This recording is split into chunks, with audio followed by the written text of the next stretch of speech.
Buenas noches y bienvenido a Señor de las Historias. Arrancamos fuerte con una semana especial de relatos en la naturaleza.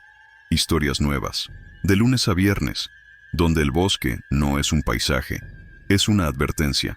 Esta noche nos vamos a meter en los bosques embrujados, y más tarde te diré hacia dónde iremos mañana. Por ahora, ponte cómodo, baja la luz, y deja que la oscuridad tome el control. Todo ocurrió el verano pasado, cuando estaba trabajando y viviendo temporalmente en el norte de México, por la zona de Nuevo León, cerca de Santiago. No soy experto en espíritus, ni en folclore, ni en reglas paranormales, así que solo voy a contar exactamente lo que pasó, y tú sacas tus conclusiones. En mis primeras semanas en el nuevo trabajo conocí a un tipo muy buena onda llamado Iván. Conectamos rápido. Un día, sin pensarlo mucho, me propuso ir a caminar a una reserva natural cercana, un lugar de bosque cerrado que la gente de ahí llama tranquilo. Pero lo dicen con esa sonrisa rara, como si quisieran que no preguntes más. Yo crecí entre árboles. De niño, el bosque era mi refugio, no algo que me diera miedo. Así que acepté. Ese día el clima cambió de golpe. Lo que empezó como llovizna se convirtió en una cortina brutal de agua, como si el cielo se hubiera roto. Aún así seguimos avanzando, riéndonos, empapados, adentrándonos cada vez más, hasta que los senderos desaparecieron. Llegó un punto donde ya no caminábamos por un camino. Estábamos empujando ramas, hundiéndonos hasta los tobillos en lodo y agua de pantano, hablando de tonterías, demasiado distraídos como para notar lo aislados que estábamos. No había voces, no había pasos, no había nada, solo lluvia. Y entonces lo vimos. Algo que parecía el esqueleto de un tipi viejo, como una estructura de palos amarrados, torcida por el tiempo. No era un campamento turístico, no había señales, no había letreros, solo esos postes desnudos como costillas secas. Se sintió raro, pero también interesante, y sin pensarlo, seguimos en esa dirección. Y ahí fue cuando escuchamos el llanto, un llanto de bebé. Al principio sonaba lejos, ahogado por la lluvia y los árboles. Nos detuvimos a escuchar. Recuerdo que dije algo como, debe ser un animal. Los bosques están llenos de sonidos raros. Seguimos caminando, y en cuestión de segundos, el llanto ya no estaba lejos.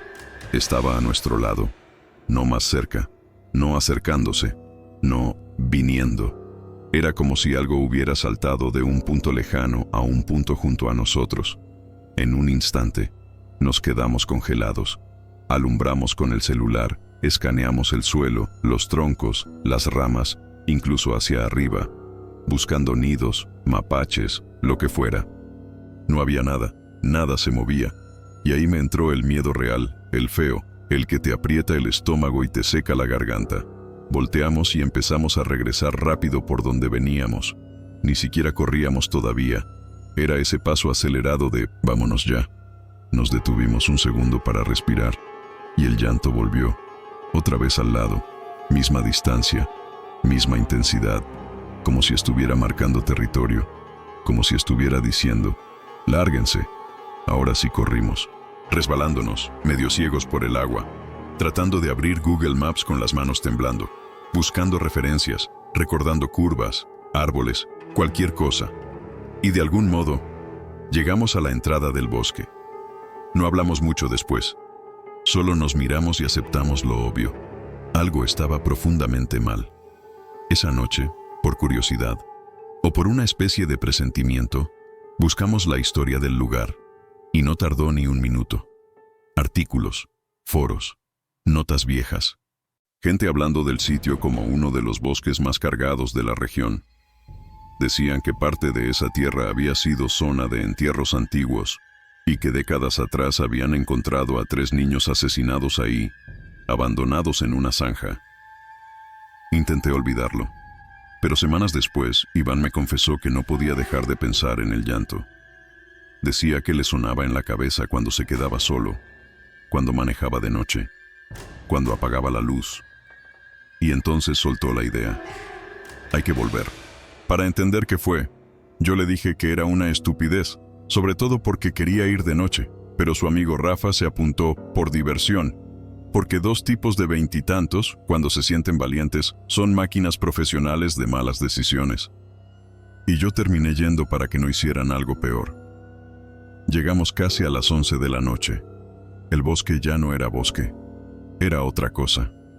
Las linternas apenas abrían túneles de luz entre los troncos. Todo se veía más cerca y más lejos al mismo tiempo. Caminamos un rato hasta encontrar un puente angosto de madera sobre un río bajo, una línea de agua negra que parecía moverse sin sonido. En cuanto cruzamos el puente, algo cambió. Lo sentí como un golpe interno, una incomodidad aplastante, como si nos hubiéramos metido en un lugar donde no éramos bienvenidos. No era miedo normal, era una sensación de intrusión, como entrar en una casa ajena sin permiso, sabiendo que alguien ya te está mirando desde dentro. Rafa, que venía haciendo chistes y avanzando confiado, se detuvo en seco. Los tres lo sentimos. Un pánico súbito, pesado, irracional, como si el aire se hubiera vuelto más denso. Y entonces escuchamos pasos, hojas secas triturándose, muy cerca, avanzando hacia nosotros desde la oscuridad. Rafa susurró, con la voz rota: «Nos vamos, ya». No discutimos. Nos dimos vuelta y regresamos al puente casi trotando. No hablamos hasta llegar al camino. Ya dentro del carro, Rafa se rió nervioso y dijo que probablemente era un indigente, alguien viviendo ahí. Pero nadie lo creyó. Y cuando ya íbamos saliendo, la vi. Una joven caminando sola por la carretera, como si estuviera esperando que alguien la levantara. Parecía de unos 20 y tantos. Su ropa no correspondía con la humedad ni el frío de esa noche. No se veía borracha ni herida, solo se movía raro. No torpe raro, raro de verdad, como si su cuerpo no estuviera sincronizado consigo mismo, como si caminara con un ritmo que no era humano. No había casas cerca, no había paradas, solo carretera y bosque. Yo recordé historias que escuché de niño, historias de mujeres que aparecen en caminos y no son personas, y que cuando te miran, algo te sigue. Pero aún así, no pude dejarla ahí. Le pedí a Iván que bajara la velocidad, que le preguntáramos si necesitaba ayuda. Ella se giró muy lentamente y sonrió, una sonrisa ancha, deliberada, como ensayada, y asintió. En el mismo segundo, sentí otra vez esa presión en el pecho, la misma que dentro del bosque, como si el aire se cerrara. Aún así, abrió la puerta y se subió atrás, justo detrás de mí, junto a Rafa.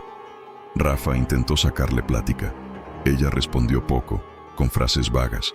Dijo que venía de por ahí, que había estado en un bar, aunque no había bares a kilómetros. Pero lo peor era esto. Mientras Rafa hablaba, ella no le prestaba atención. Ella me miraba a mí, fijo, sin parpadear, y su cuerpo se movía sutilmente, como ondulando, como vibrando por debajo de la piel.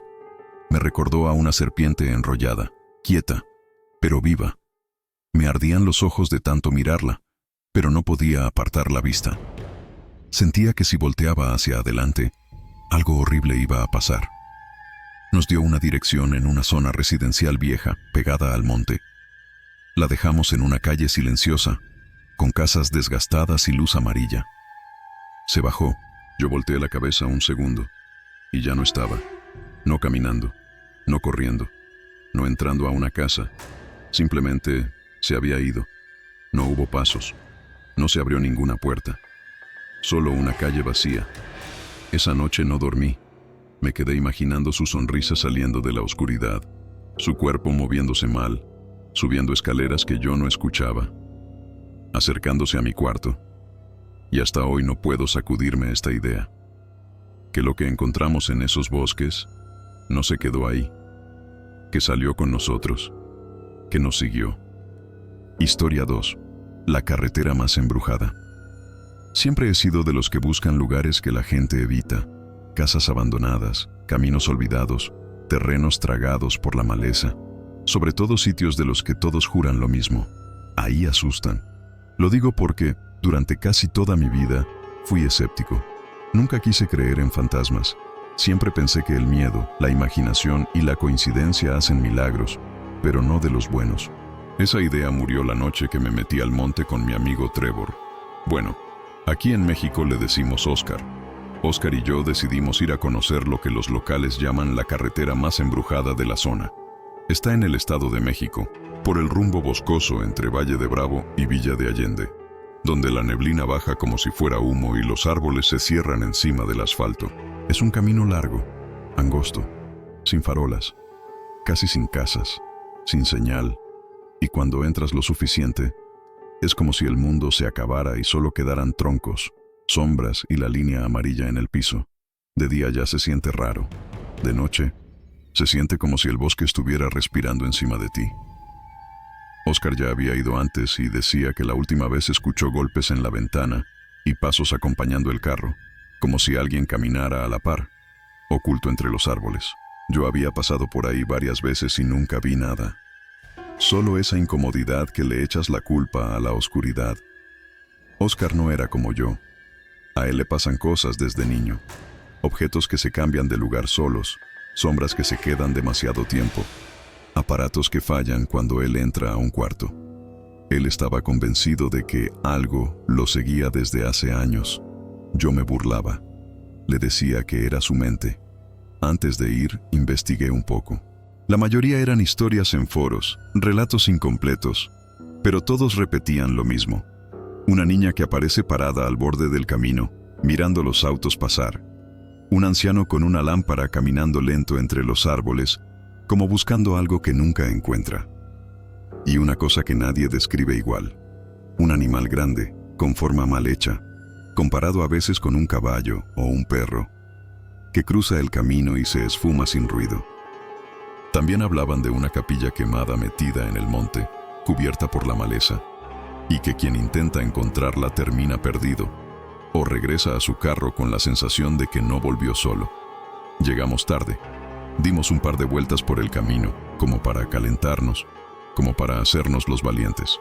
Pero la verdad es que yo estaba paranoico.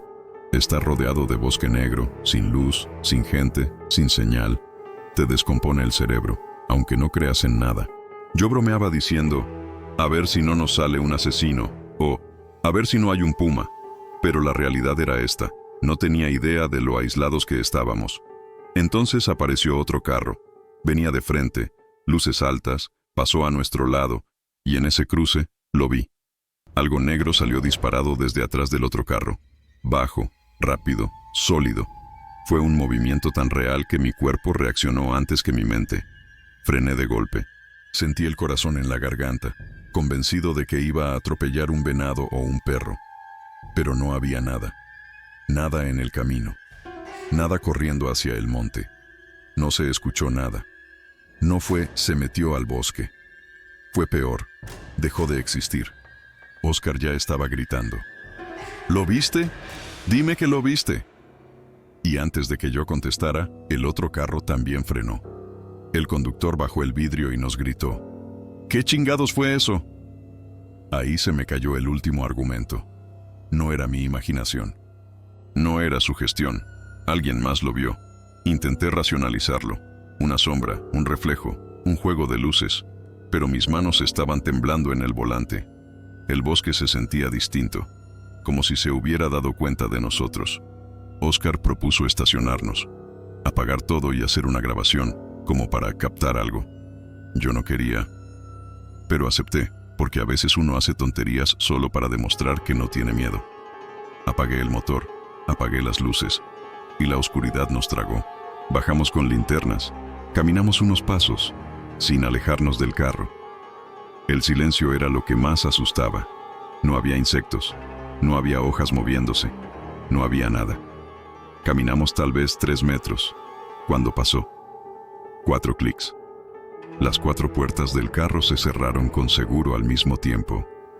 El sonido rebotó en el aire como un golpe seco. Nos miramos y corrimos de vuelta. Todo estaba cerrado. Las llaves estaban conmigo, colgadas del cuello. Nadie las tocó. No se movieron. No había explicación. Nos subimos como pudimos. Arrancamos y nos fuimos rápido, con la adrenalina encima. Unos minutos después tuve que parar porque sentí el pecho apretado y la vista como túnel. Nos quedamos ahí, respirando fuerte. Oscar alumbraba el monte con la linterna. Dijo que la luz le parpadeaba, pero lo atribuimos a la pila. Y entonces lo vi. Un brillo entre los árboles. Al principio pensé que era otra linterna, pero no era blanco. Era amarillo, cálido, parejo, como una lámpara antigua.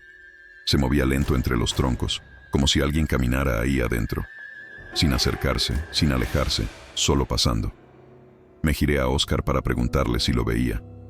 Y antes de que hablara, escuchamos pasos. Hojas secas crujiendo. A unos metros del carro. No esperé a ver nada. Encendí. Aceleré. Me fui. No paré hasta salir de ese tramo y ver luces de casas otra vez. Hasta hoy no sé qué fue eso. No sé si estaba amarrado a esa carretera o si lo que sea que Oscar trae encima lo atrajo ahí. Oscar dijo que algún día volverá con más gente, cámaras, equipo, incluso a buscar la capilla quemada. Pero yo no, porque tengo una sospecha que no me deja tranquilo. La próxima vez, tal vez eso no nos deje ir. Historia 3. Lo que corría alrededor del coche. Esto pasó hace algunos años, en invierno, en Querétaro, en una colonia tranquila a las afueras de la ciudad. No era tarde, apenas alrededor de las 9 de la noche, pero ya estaba completamente oscuro y el frío se sentía pesado. Éramos 5 dentro del coche. Yo iba manejando, un amigo, Daniel, en el asiento del copiloto y 3 más atrás.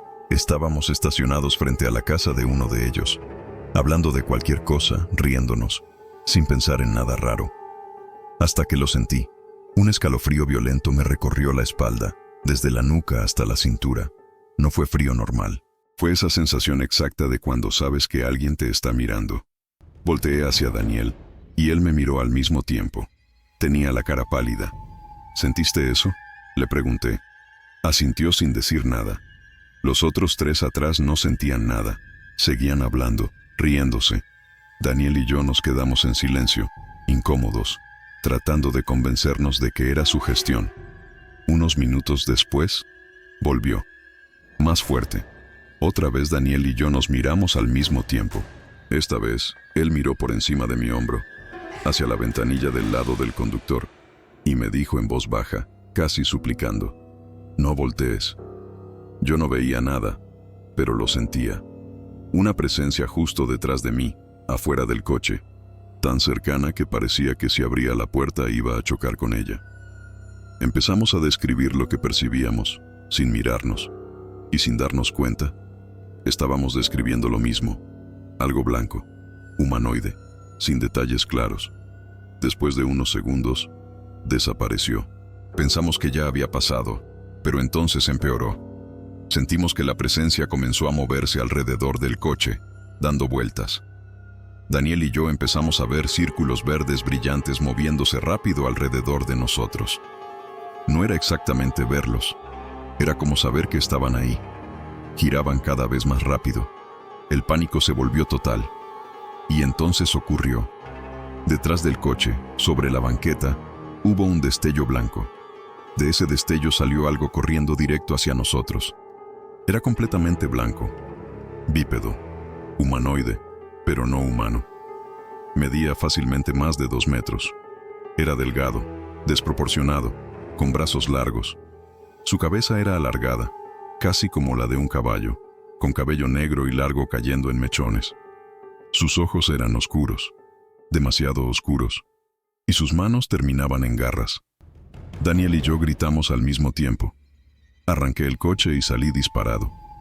Mientras manejaba sentía que seguía ahí. No sabía si estaba dentro del coche o corriendo detrás. Cada vez que me detenía en un alto o semáforo, sentía que se acercaba, así que aceleraba otra vez. Cuando llegué a mi casa, se fue. Después, Daniel y yo describimos lo que vimos por separado. Las descripciones coincidían en todo. Nunca volvió a pasar algo así. Nunca antes tampoco. Ambos sentimos que no quería hacernos daño, solo hacerse notar. Lo más inquietante es este detalle. En ese momento, Daniel y yo compartíamos algo que los demás no. Ambos éramos profundamente religiosos en ese tiempo. Hoy ya no lo somos, y aún no sabemos si eso tuvo algo que ver, o si solo fue una coincidencia que nos marcó para siempre. Historia: el que camina a tu lado. Esta no es una sola historia.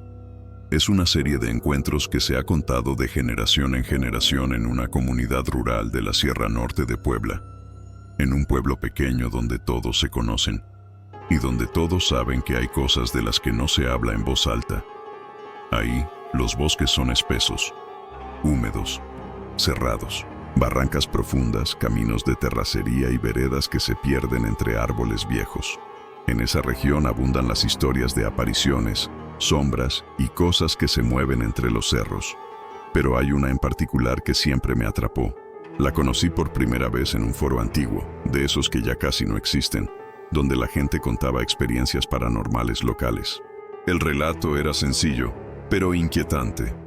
Cuando caminas solo por los caminos rurales, siempre hay algo caminando contigo, dentro del monte, del otro lado del camino. Si te detienes, se detiene. Si caminas, camina al mismo ritmo. Si corres, corre contigo. Desde que leí eso, no pude sacármelo de la cabeza. Crecí escuchando versiones parecidas. Se lo pregunté a familiares, vecinos, gente mayor del pueblo, y todos decían lo mismo, con distintas palabras. Eso no es un animal. Eso no es una persona. Eso es el diablo, o algo que no quiere que lo nombres. Mi tío, por ejemplo, tuvo su encuentro. Él solía salir de noche a cazar tlacuaches y otros animales pequeños. Una madrugada, internado en el monte, sus perros se detuvieron de golpe. No querían avanzar, no gruñían, no ladraban, temblaban. Mi tío apuntó con la lámpara, no vio nada, pero escuchó algo moviéndose alrededor, rápido, circular, como si algo grande se desplazara entre los arbustos, cerrándole el paso. Los perros se pegaron a sus piernas. Entonces decidió regresar a casa. Y eso lo siguió. No se mostraba, no se acercaba, pero se movía con él, oculto en la oscuridad, pisando ramas, avanzando cuando él avanzaba. Cuando mi tío empezó a correr, el sonido detrás de él también aceleró. Solo se detuvo cuando llegó al claro de su terreno, cerca de la casa. Esa noche no volvió a salir. Otro caso fue el de un amigo de la familia que vivía solo en una casa vieja metida en el bosque. Al principio decía que escuchaba pasos por la noche, luego golpes en las ventanas. Después, platos que se movían solos, muebles que cambiaban de lugar. Decía que había algo dentro de la casa. Una noche, la cosa se volvió violenta. Los platos comenzaron a volar. Los cubiertos salieron disparados contra su cabeza. La puerta se abría y se cerraba sola. Desesperado, se arrodilló y comenzó a rezar. Y eso solo lo enfureció más. Aterrorizado, salió corriendo de la casa y se internó en el bosque, sin rumbo. Corrió durante horas, escuchando algo detrás de él, respirando, caminando, siguiéndolo, hasta que alcanzó el camino principal y llegó a casa de mi abuela al amanecer. Nunca volvió a su casa. Todos coinciden en lo mismo. Eso no ataca de inmediato. Eso acompaña. Eso observa. Y si lo notas, ya es demasiado tarde. Historia 5. Los gigantes del hielo que aún caminan. En el extremo norte de México, donde la mayoría imagina solo desierto, existe un lugar que muy pocos conocen de verdad. Hablo de las zonas más remotas de Baja California, cerca de regiones donde la tierra se vuelve seca, silenciosa, y el viento parece cargar voces antiguas. Allí, los pueblos originarios cuentan historias que no aparecen en libros turísticos, historias que se susurran alrededor del fuego y que solo se cuentan cuando cae la noche. Una de esas historias habla de los gigantes. Los ancianos dicen que, mucho antes de que el mundo fuera como lo conocemos, cuando los primeros pueblos cruzaron estas tierras, no estaban solos. En esas regiones vivía otra gente. No eran humanos como nosotros. Eran mucho más altos, con brazos largos, piernas desproporcionadas y una fuerza imposible. Podían levantar piedras que hoy ni entre varios hombres se moverían. Sus huellas, dicen, aún aparecen a veces en zonas donde nadie debería poder caminar. No eran malvados, al menos no al principio. Vivían apartados, en cuevas de piedra, lejos de los asentamientos humanos. Compartían territorios de caza, pero nunca se mezclaban del todo. El problema comenzó cuando los humanos desarrollaron herramientas que ellos no podían replicar. Según la tradición, Estos gigantes empezaron a tomar cosas, no por malicia, sino porque no entendían límites. Pero con el tiempo, la tensión creció. El miedo se volvió resentimiento. Una noche, uno de los gigantes fue asesinado mientras dormía, y entonces desaparecieron. No huyeron como lo haría una tribu normal. Se internaron en los lugares más inhóspitos, montes secos, cañones sin agua, zonas donde el viento corta la piel. Los pueblos creyeron que jamás volverían a verlos, pero estaban equivocados. Cazadores hablan de figuras enormes observándolos desde lejos, de risas graves llevadas por el viento, de sombras que caminan a la par de los campamentos, sin acercarse nunca. Un hombre contó que, durante una cacería nocturna, vio una silueta tan alta que pensó que era un árbol. Solo se dio cuenta de que no lo era cuando se movió. Dice que no corrió. Dice que esperó, como evaluándolo. Cuando los perros comenzaron a aullar, la figura se perdió entre la oscuridad. Pero las huellas quedaron demasiado grandes, demasiado profundas. Los ancianos dicen que esos seres no atacan por hambre. Atacan cuando se sienten observados, o cuando alguien entra donde no debe, y que todavía caminan, no para convivir con nosotros, sino para asegurarse de que recordemos. Historia 6. La noche en que todos caminaron hacia el fuego. Esto ocurrió hace más de una década, cuando trabajé durante un tiempo en la selva del sureste de México, en una zona profunda entre Chiapas y la frontera con Guatemala. No era un viaje turístico, estábamos ahí por trabajo, acompañados por guías locales que conocían la selva mejor que nadie. Desde el primer día nos advirtieron algo muy claro. Aquí hay lugares que no se respetan, y eso se cobra. Nos dijeron que cierta área donde íbamos a acampar era considerada territorio antiguo, un sitio donde, según las creencias locales, habían ocurrido rituales y muertes mucho antes de que existieran carreteras o mapas. Nos pidieron no tirar basura, no burlarnos, no silbar de noche y sobre todo no provocar. La primera noche no pasó nada. La segunda, algo cambió. Me desperté de golpe, empapado en sudor. La selva estaba extrañamente silenciosa. Normalmente siempre hay insectos, ranas, hojas moviéndose. Esa noche, nada. Miré mi reloj digital. Marcaba 12:00. Pensé que era raro, porque yo recordaba haberme dormido mucho más tarde. Me acomodé en la hamaca y cerré los ojos otra vez. Entonces lo vi. A la distancia, entre los árboles, había gente caminando. Todos mis compañeros, uno por uno, salían de sus hamacas y avanzaban en fila, lentamente, hacia el fogón central del campamento. Nadie hablaba. Nadie parecía despierto. Era como si algo los estuviera llamando. Intenté incorporarme, pero sentí el cuerpo pesado, como si no me respondiera del todo. Pensé que tal vez estaba soñando. Cerré los ojos otra vez. Cuando desperté de nuevo, ya era de día. Todos estaban de vuelta en sus hamacas. Mi reloj seguía marcando 12:00. Durante el desayuno comenté lo que había visto. Se rieron. Dijeron que seguramente había soñado, que la selva juega con la mente. Hasta que uno de los muchachos, el más callado del grupo, levantó la vista y dijo: «Yo también lo vi». Dijo que exactamente a la 1 de la madrugada, todos se levantaron y caminaron hacia el fuego, sin hablar, sin reaccionar. Que él sí se había levantado, pero no se atrevió a seguirlos. El silencio en la mesa fue inmediato. Uno de los guías se puso serio. Demasiado serio. Nos contó entonces otra historia. Dijo que años atrás, un hombre había sido castigado por faltar al respeto al lugar. Había tirado una colilla de cigarro al suelo, burlándose de las advertencias. Esa misma noche despertó con una quemadura en la espalda, idéntica a la de un cigarro apagado sobre la piel. Nadie volvió a dormir tranquilo después de eso. Nunca más mi reloj volvió a fallar. Y desde entonces, tengo claro algo. Hay lugares donde no solo te observan, hay lugares que deciden cuándo puedes moverte. Historia 7. Las voces del campo de batalla. Mi esposo es originario del sur de México, de una zona rural de Veracruz, y yo crecí en Ciudad de México. Nos conocimos en la capital, y cuando la relación se volvió seria, decidió llevarme a conocer a su familia. Siempre he sido fanática de la historia. Así que cuando supe que cerca de su pueblo había un antiguo campo de batalla de la época de la Revolución Mexicana, le pedí que fuéramos. No era un sitio turístico popular. No había guías ni museos, solo monte y memoria. Llegamos en un día entre semana. El sol estaba alto, el cielo despejado. No había nadie más. El lugar era enorme.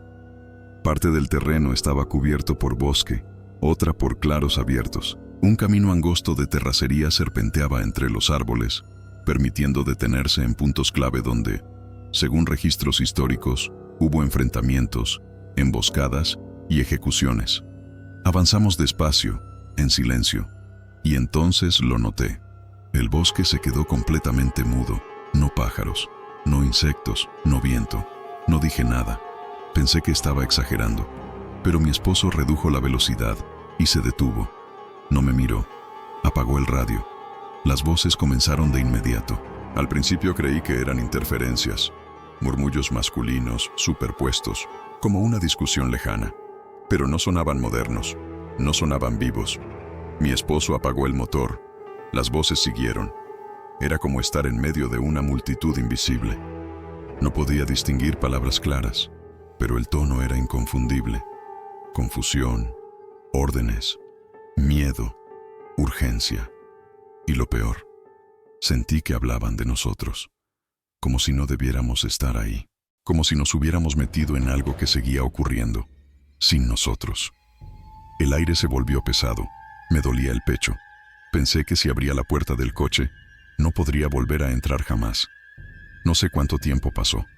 Se sintió suspendido, como si el tiempo se hubiera doblado. De pronto, todo terminó. El bosque explotó de sonido otra vez. Pájaros, hojas, insectos. Un venado cruzó el camino con total calma, como si nada hubiera pasado. Otro coche apareció detrás de nosotros. Mi esposo encendió el motor y avanzamos sin decir palabra. Horas después, ya lejos, hablamos. Descubrimos algo inquietante. Antes de ese día, él había dejado por completo sus creencias religiosas. Yo, en cambio, había dejado de creer en cualquier cosa espiritual. Ese lugar rompió ambos extremos. Hasta hoy nos preguntamos lo mismo. ¿Escuchamos un eco del pasado? ¿Un momento atrapado en el tiempo? ¿O algo que aún no acepta haber terminado? Historia 8. La cosa de ojos rojos en el sendero. He pasado años tratando de convencerme de que esto fue una coincidencia extraña, o un animal, o cualquier cosa que tenga una explicación lógica. Pero no importa cuánto tiempo pase, esto no encaja. Vivo en el centro de México, en una ciudad mediana rodeada de parques y zonas arboladas. No es selva ni monte profundo, pero hay un sendero boscoso que sigue el curso de un arroyo y conecta varios barrios. De día es común ver gente corriendo, paseando perros, niños en bicicleta. De noche, es otra historia. Un amigo y yo éramos corredores de fondo. Entrenábamos casi todos los días y, por horarios de trabajo, muchas veces corríamos después de las 11 de la noche. Conocíamos ese camino como la palma de la mano. Cada curva, cada raíz sobresaliente, cada desnivel. Nunca habíamos tenido problemas, hasta esa noche. Era finales de agosto, hacía calor y se anunciaba tormenta eléctrica. Decidimos correr rápido, ir hasta el punto de retorno y volver antes de que empezara a llover. Cometimos un error que nunca repetimos. Dejamos los celulares en el coche para que no se mojaran. Entramos al tramo del bosque. El sonido del mundo cambió. El aire se sentía espeso, cargado. Llegamos al punto de retorno, una vieja estación de bombeo cercada con malla metálica. Dimos vuelta y regresamos. Ese trayecto no toma más de 2 o 3 minutos, y ahí fue cuando lo vimos. Justo en medio del sendero, había algo. Al principio mi cerebro no supo qué hacer con la imagen. No parecía una persona, no parecía un animal. La forma más cercana sería como un bote de basura volteado, ancho arriba, más estrecho abajo. Pero eso no describe lo mal que se veía. No reflejaba la luz como debería. Los bordes estaban borrosos, como si la oscuridad no quisiera tocarlo. Medía entre 1 metro y 1,20 m. Y lo peor, hacía minutos no estaba ahí. Habíamos pasado por ese mismo punto segundos antes. Nos detuvimos. Pensamos que quizá era alguien jugando una broma, pero no se escuchaba respiración, ni pasos, ni hojas moviéndose. Dimos unos pasos hacia adelante, y entonces se movió. No caminó, no giró como algo vivo. La parte superior se inclinó de forma antinatural hacia un lado, luego hacia el otro, como si pivotara sobre algo que no seguía ninguna anatomía conocida. En ese movimiento aparecieron dos puntos rojos, no brillantes, no parpadeantes, rojos apagados, como la brasa de un cigarro en la oscuridad. No iluminaban nada, solo estaban ahí. El bosque se quedó completamente en silencio. No insectos, no viento, nada. Empezamos a retroceder sin dejar de mirarlo. Esa cosa no nos siguió, pero se ajustaba, como si nos estuviera midiendo, evaluando la distancia, aprendiendo. Entonces corrimos como nunca. Llegamos al coche con el corazón explotándonos en el pecho. Dudamos, pero decidimos regresar en el vehículo para ver si encontrábamos alguna explicación. Media hora después, con relámpagos iluminando el cielo, volvimos al lugar. No había nada, ni huellas, ni marcas, ni ramas rotas. Meses después, regresamos a correr ahí, y encontramos algo que nos heló la sangre. Una pierna de venado, completa, desde el muslo hasta la pezuña, colocada en la malla metálica de la estación. No destrozada, no mordida como haría un depredador, puesta. Con el tiempo aparecieron más restos, siempre en el mismo punto, como si alguien o algo quisiera que los viéramos. Un día llevé a otro amigo, alguien que dice poder sentir cosas. No le conté nada. Al llegar al sitio, se detuvo en seco y miró al monte. Dijo que había una figura encapuchada, pequeña, con ojos rojos, observándonos desde los árboles, y que cuando notó que él podía verla, se internó en el bosque a una velocidad imposible. No sé qué era, no sé si sigue ahí, pero desde entonces nunca más corrí por ese sendero de noche. Historia 9. La figura blanca del lago. A lo largo de mi vida me han pasado muchas cosas extrañas. Algunas he logrado explicarlas, otras no. Pero hay una en particular que, aunque hayan pasado años, sigue regresando a mi cabeza cuando cae la noche. Esto ocurrió en Canadá en la historia original, pero en mi caso, pasó en México, en Jalisco, cerca de un parque grande que rodea un lago artificial, conectado a un área boscosa espesa que la gente evita después del atardecer. De día, el lugar está lleno de familias, corredores, personas paseando perros. De noche, se convierte en un atajo que solo los vecinos conocen y que casi nadie usa. Yo tenía alrededor de 13 años. Esa noche iba solo. No era la primera vez.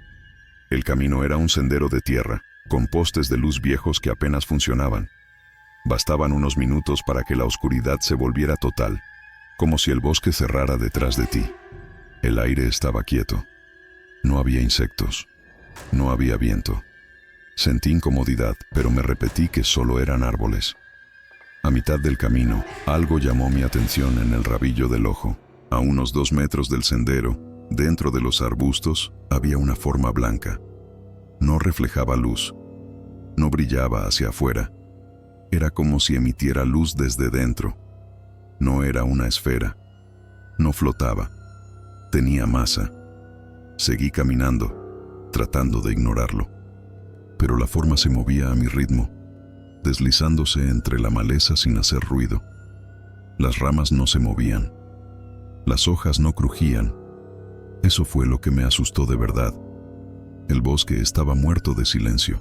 Poco a poco, la vegetación delineó una silueta, erguida, alta, con cabeza y hombros. No tenía rostro, no tenía rasgos, pero era claramente algo. Mi corazón empezó a golpearme en el pecho. Me detuve. La cosa se detuvo. Retrocedí. Desapareció. No se fue corriendo. No se escondió. Se apagó. El silencio se volvió insoportable. Sentí que me observaban desde todos lados. No esperé más. Corrí hasta llegar a un poste de luz que sí funcionaba y me quedé ahí, temblando. Nunca volví a cruzar ese sendero de noche. Hasta hoy no sé qué vi. No estaba drogado. No estaba cansado. No sufría de alucinaciones. No había consumo de nada. Tal vez fue algo del lago. Tal vez algo del bosque. O tal vez Algo que solo aparece cuando estás solo y nadie puede confirmar que realmente estuvo ahí. Historia 10. El lugar que no se queda vacío.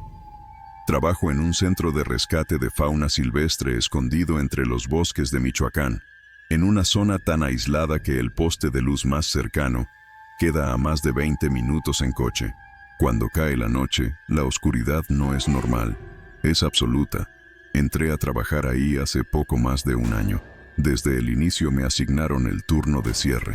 En teoría salíamos a las 9 de la noche, pero en la práctica, entre animales heridos, emergencias y cuidados nocturnos, muchas veces seguíamos ahí después de la medianoche. No tardé en sentir que el lugar tenía algo raro. Los viejos del área decían que esas tierras habían sido usadas durante desplazamientos forzados en el siglo XIX.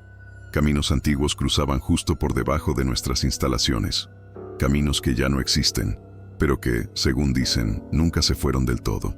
Después de cierta hora, el ambiente cambiaba.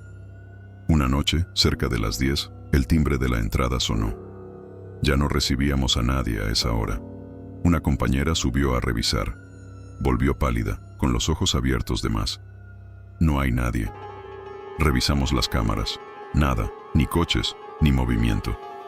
Ese mismo escenario se repitió 2 veces más en semanas distintas. Empezaron las sensaciones, que alguien te observa, que algo se mueve cuando no miras, sombras en el rabillo del ojo. Después de las 8:30, nadie quería estar solo. Una noche, mientras preparaba alimento en la cocina, vi algo reflejado en la puerta del microondas. Una figura detrás de mí. Alta, delgada. Me giré de golpe. No había nadie. 2 compañeros, en días distintos, describieron la misma figura. Una mujer vestida con ropa antigua, de cuero curtido, caminando por los pasillos. Nunca hablaba. Nunca se acercaba. Simplemente aparecía y se iba. Había también unas cabañas viejas, usadas antes para que durmieran practicantes. Nadie entra ahí ahora. Todos coinciden en lo mismo. Al pasar cerca, sientes que alguien está justo detrás de ti, tan cerca que casi puedes escuchar su respiración.